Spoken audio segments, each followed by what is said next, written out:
Today, we delve into the perplexing mystery surrounding the disappearance of Etan Patz, one of the original missing milk carton kids. Join us as we uncover the chilling details of this case and explore the lasting implications it has had on child safety measures.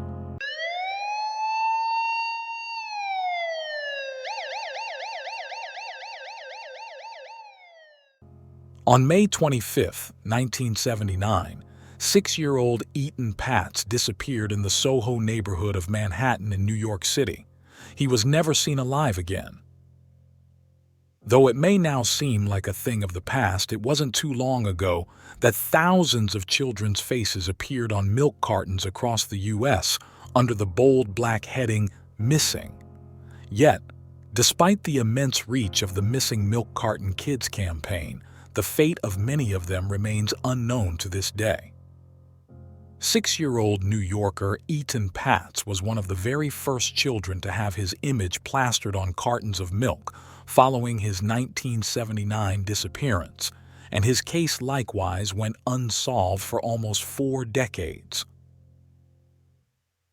But in 2017, a jury convicted the man believed to be responsible for Etan Patz's disappearance, closing the case that helped start the Missing Milk Carton Kids program.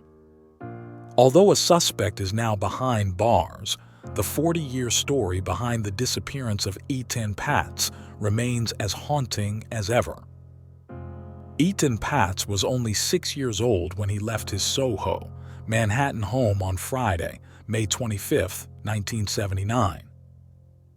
That day, the shaggy-haired, blue-eyed boy wore a black Eastern Airlines cap and striped sneakers. He packed an elephant-covered tote bag with his favorite toy cars, took $1 to buy a soda, and stepped outside onto New York's familiar streets. It was the first time that he had successfully convinced his mother, Julie Patz, to let him walk the 2 blocks to the bus stop by himself. Unbeknownst to her, it would be the last time she would ever see her son. When she learned of his absence from school that day, her legs gave out from under her.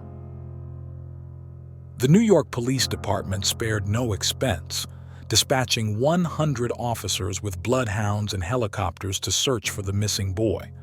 They went neighborhood to neighborhood and door to door, conducting room-by-room searches. Photos of Etan Patz were splashed across televisions, plastered on telephone poles, beamed from the screens of Times Square, and eventually printed on milk cartons in every state. Etan Patz wasn't the first missing milk carton kid. This tactic had started a couple of years earlier in the Midwest when 2 boys had gone missing in Iowa. But Etan Patz's disappearance in particular, so quick, so senseless, and so permanent, had captured the attention of parents and children far beyond New York and brought the milk carton campaign to national attention. In 1983, President Reagan even designated May 25th, the day of Etan Patz's kidnapping, National Missing Children's Day. His case then inspired the founding of the National Center for Missing and Exploited Children, NCMEC, in 1984.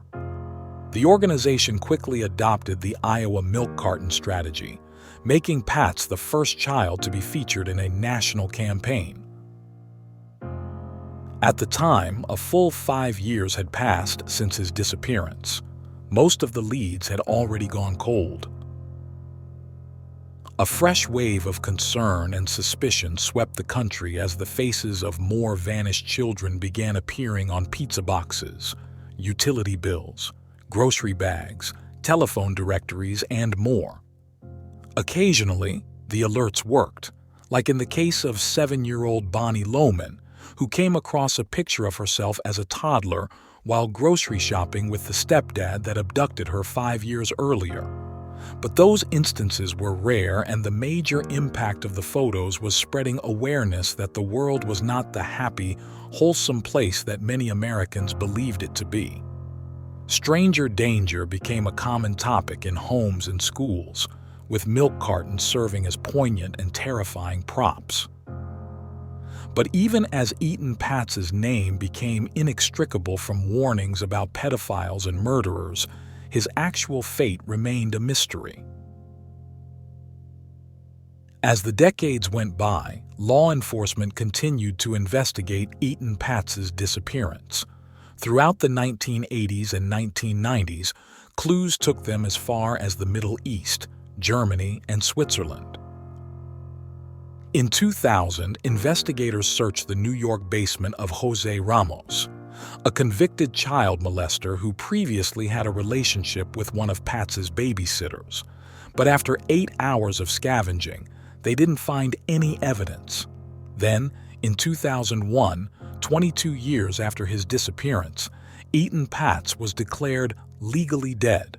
Patz's father sought the declaration in order to file a wrongful death suit against Ramos, who was convicted in a civil case in 2004, but never admitted to, and was never officially tried in regard to, the boy's murder. The case remained open. In 2012, police realized that Othniel Miller, a handyman who had known Etan Patz, had poured a concrete floor shortly after the boy's disappearance. They did some digging and again turned up nothing. The excavation did, however, reignite media coverage of the case, and a few weeks later, authorities received a call from one Jose Lopez, who claimed his brother-in-law, Pedro Hernandez, was responsible for Etan Patz's death. On the fateful morning of Etan Patz's disappearance in 1979, Hernandez had been an 18-year-old stock clerk in a grocery store on Prince Street, not far from the boy's home. A few days after Etan Patz went missing, Hernandez moved back to his hometown in New Jersey. Soon after, he started telling people he'd killed a child in New York. Crying, he confessed to his church group, to childhood friends, and even to his fiancée. But it wasn't until after Hernandez's brother-in-law made the call that Hernandez confessed to police. Upon his detainment, he told detectives that he had lured Etan Patz into the store's basement. "I grabbed him by the neck, and I started to choke him," he said. However, Hernandez claimed that the boy was still alive when he put him in a plastic bag that he put inside a box and threw away. 33 years after the disappearance, police made their first arrest in the case. But with only Hernandez's statements as evidence, the trial was a long one. The defense team argued that Hernandez, now 56, suffered from a mental illness that makes it difficult for him to distinguish between fiction and reality. His lawyer reminded jurors that Hernandez has an IQ of 70 and suggested that police had used questionable tactics when interrogating the mentally ill man. In other words, they argued he'd been convinced into admitting to something he didn't do.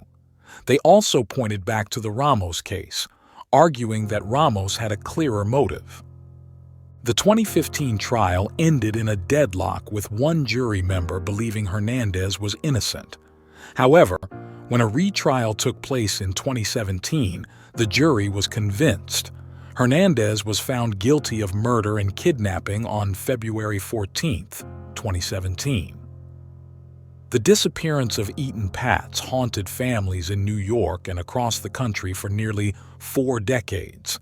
Cyrus R. Vance Jr., the Manhattan District Attorney, said of the decision, "Today, a jury affirmed beyond all lasting doubt that Pedro Hernandez kidnapped and killed the missing child." After 38 years, Etan Patz's story never entirely faded from public memory. On the day the case closed, people left flowers in front of the now-abandoned store where he is thought to have been killed. They're addressed to the Prince of Prince Street. The faces of missing children like Etan Patz no longer appear on milk cartons. However, Etan Patz's disappearance continues to have a lasting impact through the Amber Alert system, which was set up in 1996. Today, These alerts are sent directly to people's phones and Facebook feeds and are far more effective than the Missing Milk Carton Kids campaign. For example, the Amber Alert system in the Netherlands has an incredible 94% success rate. In that sense, although Etan Patz and many other children like him could not be saved, perhaps their deaths were not in vain. As we conclude our journey into the haunting disappearance of Etan Patz, one of the original Missing Milk Carton Kids, we're left with unanswered questions and a sense of profound loss. Etan's story serves as a stark reminder of the fragility of childhood innocence and the enduring pain felt by families of missing children. If you found this video enlightening and thought-provoking, make sure to subscribe to our channel for more compelling content like this. Your support enables us to continue shedding light on important cases and advocating for justice. We value your opinion, so please share your thoughts and insights in the comments section below. Your perspective adds depth to our discussions and helps us foster a community dedicated to raising awareness about missing persons cases. Lastly, if you found this video informative or moving, don't forget to give it a thumbs up.